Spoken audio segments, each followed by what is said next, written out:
harmonizar essa linguagem belicosa dos nossos cânticos com o cristianismo que parece que está lá, pelo menos no Novo Testamento? Eu sempre percebi isso como uma contradição ao que o cristianismo ensina. Inclusive é o tema de hoje, amar o inimigo. E essa linguagem veterotestamentária, ela traz essa ideia da guerra, né? do combate, do embate. E a nossa luta é espiritual, né? Mas ela é metaforizada de uma forma que... veja só os cânticos. Isso reforça muito mais o sujeito do que Deus. É um antropocentrismo tão grande na nossa adoração que, às vezes, eu fico a imaginar que Deus não está sendo adorado e reconhecido como Senhor das nossas vidas, mas isso é uma centralização no homem. E Deus entra perifericamente nessa enologia, nessa teologia, um tanto quanto atravessada, né? Será que Leozão, a igreja, né? Eu vou usar um termo aqui, né? O cristão médio, né? Um termo que o pessoal das ciências sociais usam, né? Como se existe cristão médio. Mas a maioria das pessoas, quando canta esses cânticos de guerra, sobretudo do Velho Testamento, e eles conseguem transportar para o Novo e transferir isso para uma guerra que é uma batalha espiritual. Você não acha que às vezes há um risco mesmo? Ah, não, com certeza que é um risco. Porque quando a gente pensa no inimigo, a gente está pensando em alguém que está nos atacando, está nos atingindo. É o chefe, né? A sogra. É, justamente. Então, isso que é perigoso, né? Agora, a gente não pode esquecer, se ele tivesse o entendimento que estaria vencendo a carne, e vencendo o diabo e o mundo, aí sim, mas geralmente não é esse contexto, né? Vencendo ele mesmo, perseguir o inimigo, que é o velho homem, eu acho o Kant não traz essa conotação. Né? Não traz eu vencendo o sistema, então vencendo o diabo. Não traz. Como o Pastor Wagner falou, a nossa luta não é contra a carne nem sangue, de fato não é. Mas a gente não consegue transportar isso para o mundo espiritual nessa batalha. Geralmente Agora, fica é muito difícil mesmo, né? Eu fico pensando assim, por exemplo, no embate com o mundo islâmico, né? Contra o ISIS, o Estado Islâmico. Sim. Então, muitos cristãos olham o defensor do Estado Islâmico, o seguidor, o adepto do Estado Islâmico, como ele sendo o inimigo. Né? E não como o alvo do nosso amor. E eu compreendo, né? Porque se você olha esses assaltantes, por exemplo, aqui do Brasil, esses corruptos e tudo, eles se tornam os inimigos, não é verdade? Eu acho que é tão compreensível isso, né? Eu acho que é um pouco complicado o negócio de pena de morte. No nosso meio é dividido ainda. É verdade. No nosso meio é dividido. Tem gente que acha que tem que valer e que não foi retirado ainda.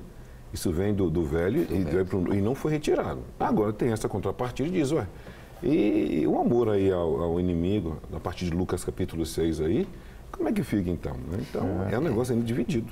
E talvez a gente precise fazer esse exercício de separar a ação da pessoa. Não é isso que Deus faz conosco? Deus nos ama apesar de. Ainda bem, né? E rejeita as nossas atitudes, mas Ele nos acolhe. Então, aquele que se coloca do outro lado, às vezes na oposição, até como inimigo, ele tem uma atitude que a gente pode rejeitar. Você citou o caso do Estado Islâmico e, às vezes, uma metodologia, uma ação terrorista. A gente rejeita isso, mas a outra coisa é tratar na mesma medida, como o pastor Léo colocou ali, né, a lei do tabelião, quer dizer, olho por olho, dente por dente. O cristianismo nos ensina a amar. Então, a pessoa precisa ser acolhida, reconhecida e recebida, mas a atitude, olha, o seu comportamento eu não posso concordar, mas enquanto a pessoa é acolhida, ela tem a oportunidade de reconsiderar os seus atos. Agora, eu conto sempre com a ajuda no nosso bate-papo aqui, a gente bate-papo a 4, né? Nós 3 e o pessoal de casa. E o pessoal sempre traz questões muito interessantes, importantes. A Licineia, a Cláudia, que é de Licineia. Hoje eu tô bom, viu? Hoje? Você tomou remédio? Não tomei meu remédio hoje. Ah, meu Deus. Eu vou contar, a Silvia vai ficar brava. Eu estava saindo de casa, aí eu entrei no carro, o controle remoto do portão, minha esposa levou. Porque a minha filha pegou da minha esposa, ela pegou o meu. Não, mas aí, graças a Deus, eu achei o controle que a minha filha tinha pegado. Acho que eu tô meio ainda aéreo. Mas a Cláudia, que é de Licineia, Minas Gerais, ela fala assim, e olha que questão séria que a Cláudia traz. Cláudia, eu confesso a você que eu tenho essa mesma dúvida, essa mesma angústia. Como a gente pode amar um homem que estupra uma criança que mata essa criança, um assassino. Como é que a gente ama uma pessoa desse nível de crueldade, que comete crimes hediondos? Não dá para amar, não?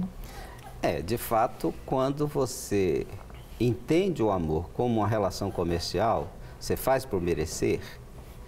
Então, é este amor que, se ele não fez por merecer, é um amor imaturo. O amor que é incondicional, rejeita a atitude. Não foi isso que Jesus fez com a mulher pega em adultério? Sim, sim. Vai, não peques mais. Ele não falou que ele não tinha pecado. Não disse, mas sinalizou para ela que ela teria a abertura e a possibilidade de uma vida diferente. De fato, é muito difícil porque nós nos prendemos à ação e confundimos a pessoa com a ação. E, de fato, essa coisa é muito complicada fazer essa divisão. Mas aí a incondicionalidade só é possível pela ação, direção e intervenção de Deus na nossa vida. Eu concordo. Eu penso que como o pastor Parni falou e colocou bem, a questão desse evangelho meritório. Isso está muito evidenciado.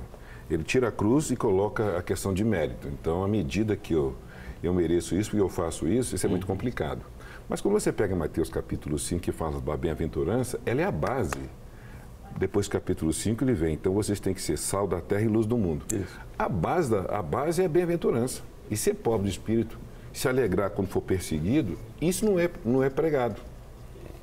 Quando você entende a bem-aventurança, então você fundamenta, você fica sedimentado na bem-aventurança, que é a base, que é o caráter. O outro é a ação. Tanto é que a bem-aventurança vem no capítulo 5, os demais, vem aí, você vai ser sal da terra e vocês vão ter que fazer diferença. Se você for agir igual o outro, os outros também estão agindo, você amar quem te ama, que diferença há? Não há diferença nenhuma. Inclusive eu vejo, assim, eu já vi várias reportagens, eu confesso que eu fico chocado em casa. Sim. Quando eu vejo assassinato, por exemplo, bandidos que sequestram a criança, matam a criança, às vezes violentam a criança, e depois você vê o pai e a mãe perdoando o bandido.